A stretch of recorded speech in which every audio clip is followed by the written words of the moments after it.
Bon, ça avance pas, hein. Ça avance pas à la maison, pas trop eu le temps.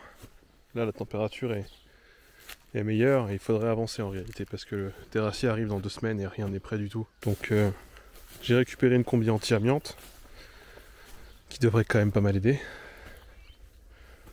Parce que il y avait ce problème quoi. Visiblement, j'étais en train de m'amianter la gueule. Donc, je vais essayer de faire tomber ce plafond comme je l'avais voulu à la base, comme je me l'étais promis à la base. Et si vous vous demandez s'il fait chaud là-dedans, la réponse est oui. Il fait super chaud.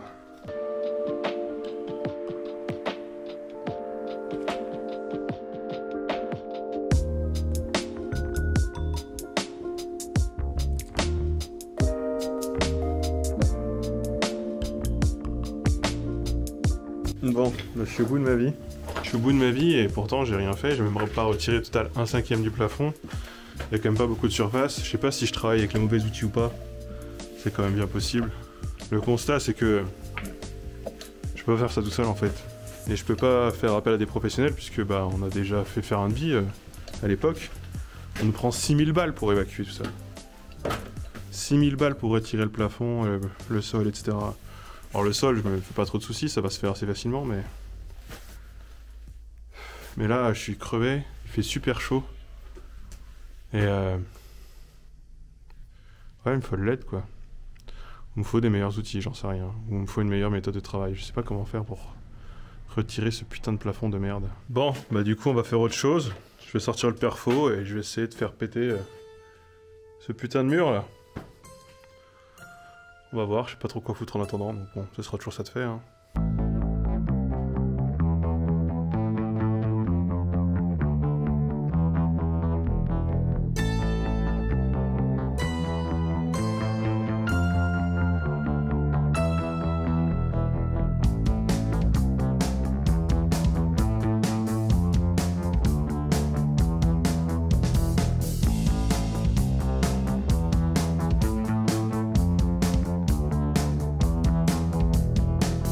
Bon, au moins, ce qui est sûr, c'est que c'est plus facile. Bon, c'est pas physique, c'est physique, pour le dire plus simplement. Ça fait mal au dos et tout, ça fait mal aux mains, mais au moins, c'est une tâche abrutissante. C'est bête et méchant. Voilà, perfo, sur les joints, retirer les briques. Ça prend le temps que ça prend, mais au moins, on les voit descendre une par une. Bon, là, j'en ai retiré quoi, 4 et demi. Donc évidemment c'est ridicule hein, comme résultat pour 1 heure de travail, on va pas se mentir, mais bon, au moins j'ai l'impression d'avancer. Et j'ai cruellement besoin d'avoir l'impression que ça avance. Je sais que faire des tâches, plein de petites tâches nulles et ne pas les mener à bout, c'est pas forcément le meilleur moyen pour réussir à faire quoi que ce soit, mais je peux pas non plus, j'ai pas la force physique non plus pour tout enchaîner et me dire allez aujourd'hui plus de plafond et je me pète le dos, j'y passe la journée, etc. Là au moins le perfo, ça me donne le sentiment de pouvoir accomplir quelque chose et de pas être tout à fait à chier. Donc c'est au moins une tâche que je sais qui pourra être faite assez facilement. Qu'il pleuve, qu'il vente, qu'il neige, même si on va pas espérer qu'il neige en été quand même. Et même si après j'ai les mains qui vibrent, etc. Après, évidemment, le problème, c'est une disponibilité de temps. En ce moment, j'ai pas de temps. Bon, je suis sûr que vous avez très envie de vous fendre la gueule.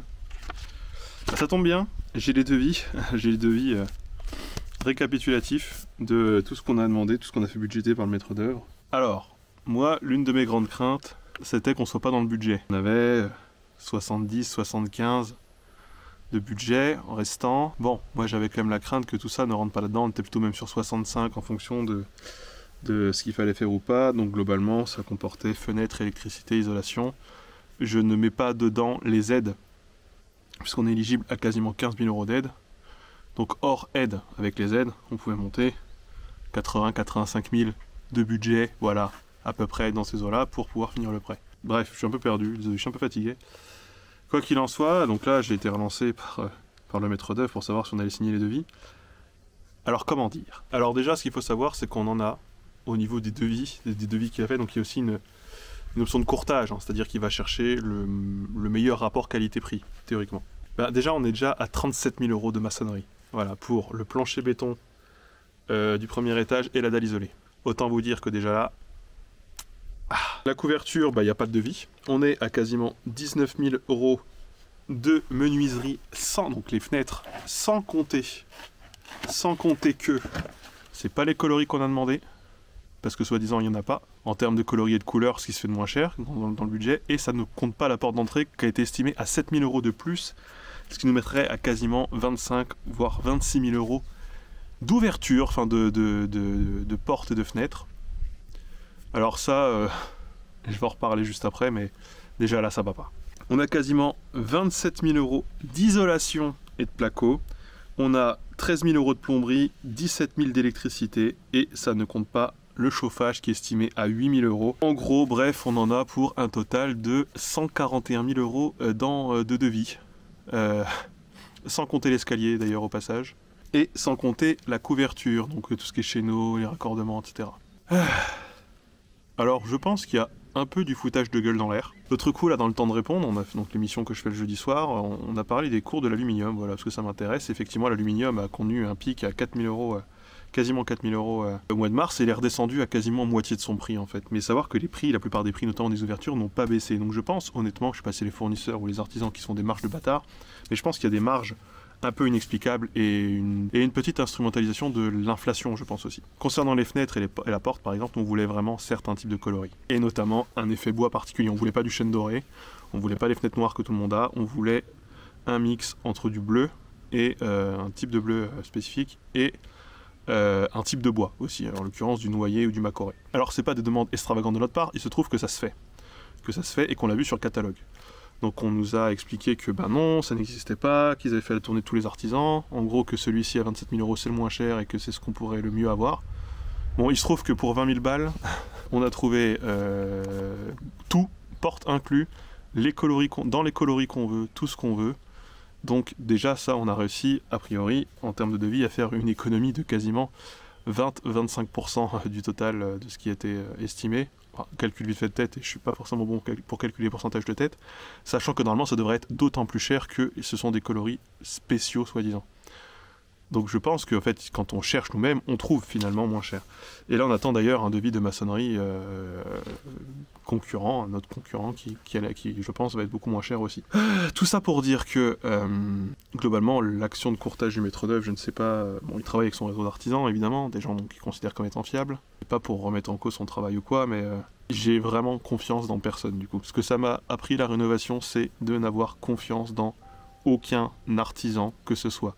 Je sais pas si c'est le but, mais c'est en tout cas ce que ça implique. Et ça m'attriste parce que j'ai pas le temps de courir après tous les artisans de France ou tous les artisans de la région pour leur demander de m'expliquer leurs tarifs, quoi. Et globalement, ouais, c'est aussi, tu dois courir après des devis pendant 2 mois pour qu'au bout de 2 mois on te dise hey, il y en a pour 37 000 balles de béton parce qu'il y a 120 mètres carrés de surface au sol à bétonner et que vous vous rendez pas compte, le béton ça a pris tant de pourcents, l'acier ça a pris 30%. Alors je comprends bien, le problème c'est qu'on ne peut pas se permettre aujourd'hui de dépenser 140 000 € dans les travaux parce qu'on ne les a pas. Alors il est gentil, hein, le maître d'œuvre il m'a fait tout plein de schémas pour m'expliquer qu'en fait c'était pas déconnant par rapport à l'estimation d'origine qu'on avait eu il y a 1 an, qui nous estimait tous les travaux à 75 000 €, parce que ceci, parce qu'il faut prendre en considération cela, parce que regardez par rapport aux surfaces, par rapport à ce que vous avez demandé, etc. Alors c'est vrai que j'ai demandé des trucs en plus pour voir, quitte à rayer des lignes, mais même si je raye là toutes les lignes que je voulais rayer, j'économise pas la moitié du prix. Vraiment pas du tout. Quelques milliers d'euros tout au plus, et donc c'est vraiment pas assez. Alors oui, me dire, oui mais regardez au prorata par rapport à ce que vous pouviez estimer, on s'y retrouve. Oui, mais sauf que moi, quand je vais aller dire au banquier, écoutez, c'est 140 000 de travaux, et pas 70 000, on s'y retrouve, regardez le calcul, lui il va me dire, oui tu payes comment? Donc j'en ai rien à foutre qu'on s'y retrouve en fait, j'en ai rien à foutre qu'au prorata de je sais pas quoi, de machin, de mes couilles, on s'y retrouve ou c'est à peu près cohérent. Ça n'est pas mon problème c'est que le budget il est fixe. Je ne peux pas étendre le prêt, même si on risque un peu de pouvoir quand même le renégocier parce que l'inflation, etc. Et tout ce que vous voulez, et prix des matériaux et machin, mais on va pas pouvoir tirer la moitié. Enfin, c'est quoi ce discours? J'ai envie de vous dire. Donc globalement, tout ce qui va être de la plomberie, on risque d'en faire une bonne partie. L'électricité, mon voisin que je viens de rencontrer, mon autre voisin, s'est proposé de m'aider. Il y a pas mal de choses qui n'étaient pas prévues que je fasse, que je vais devoir faire. J'ai pas forcément le temps de le faire, mais je vais pas avoir le choix en fait. Je ne peux pas me permettre, par exemple, de mettre 13 432 € dans la plomberie, sachant que là-dedans, il y a des trucs qui n'ont rien à foutre. Hein, genre, on me compte 1000 balles la pose d'un chiotte, fourniture et pose d'un chiotte, 1000 €. Pardon. Pardon. Vous savez combien de temps ça met à monter un chiotte, et vous savez combien ça coûte quand vous allez à Brico? Les 1000 balles, ils sortent d'où, là? Alors, je vais pas faire le détail de tout, évidemment. N'hésitez pas, évidemment, si vous êtes des artisans en Ille-et-Vilaine ou dans la Manche, à me dire ce que vous pensez, même si je vous ai pas forcément spécifié exactement ce que ça comptait, etc. Mais là, par exemple, juste en feuilletant, je vois que douche, pose et fourniture de la douche, c'est 2700 balles, c'est quand même beaucoup. Tout ce qui est le raccordement sur le collecteur ou raccordement à la fosse et la ventilation de chute, c'est 3005. On est vraiment sur des tarifs qui sont... Et pourtant, on a la TVA à 10, hein, la TVA de la rénovation. Ouais, on est globalement sur des prix où ça se fait plaisir quand même. Ça se fait plaisir, je pense. Donc on va devoir se démerder pour pouvoir faire autrement. Ce qui veut dire aussi être aidé par des amis, hein. Je pense qu'on va pas avoir le choix. Tout ceci me dépite un peu. Voilà, ça me dépite un peu parce que le temps court. Le temps se rapproche. Bientôt, on va devoir rembourser à la fois le loyer et le prêt. Qu'on est très loin d'avoir ne serait-ce commencé le gros œuvre. Et il y a de quoi s'inquiéter quand même. Il y a de quoi effectivement s'inquiéter. Bref, en tout cas pour les fenêtres, a priori, on a l'air d'avoir trouvé mieux, beaucoup moins cher et exactement comme on veut. Donc, et on n'a pas été très loin. C'est à Fougères. C'est vraiment à côté de chez moi, donc ça n'a vraiment pas été très loin. Pour le maçon, a priori, on a trouvé beaucoup moins cher aussi. Pareil, dans ma rue, donc vraiment, on n'a pas été très loin non plus. Donc il y a des choses à faire, il y a des économies à faire, évidemment. C'est un travail... j'ai l'impression de refaire le travail 2 fois, en fait. J'ai un peu l'impression de... Pas la maîtrise d'œuvre, en l'occurrence, mais le courtage en travaux. J'ai l'impression que du coup, c'est moi qui m'en charge et que le courtier en travaux ne fait pas le courtage en travaux. C'est pourquoi on a été le chercher à l'origine. Donc là, quand il me relance et qu'il me demande si j'ai signé les papiers, je suis non, on n'a pas l'argent. Ce qu'il demande, on n'a pas l'argent. Est-ce que vous avez pu réfléchir? C'est pas une question de réfléchir. C'est une question de même si j'étais d'accord, et même si je voulais dépenser cet argent, on ne l'a pas. Donc bon, on va devoir faire autrement. C'est la dernière ligne droite pour les devis, là, et pour qu'on puisse renvoyer tout ça. Donc autant vous dire que on serre un peu les fesses. Parce que même si on demande des demandes d'aide avec ces montants-là, pour récupérer 14 000 € d'aide, un peu plus de 14 000 €, un peu entre 14 et 15 000, il faudrait signer maçonnerie à quasiment 37 000, menuiserie à 19 000 et isolation à 26 000. Déjà là, on n'a plus d'argent. Si on fait ça, on récupère les 14 000 € d'aide, mais on n'a plus d'argent, on n'a plus rien. C'est pas facile, hein. C'est pas facile. Bref, je vous tiendrai au courant. Pour l'instant, ça fait chier. Voilà.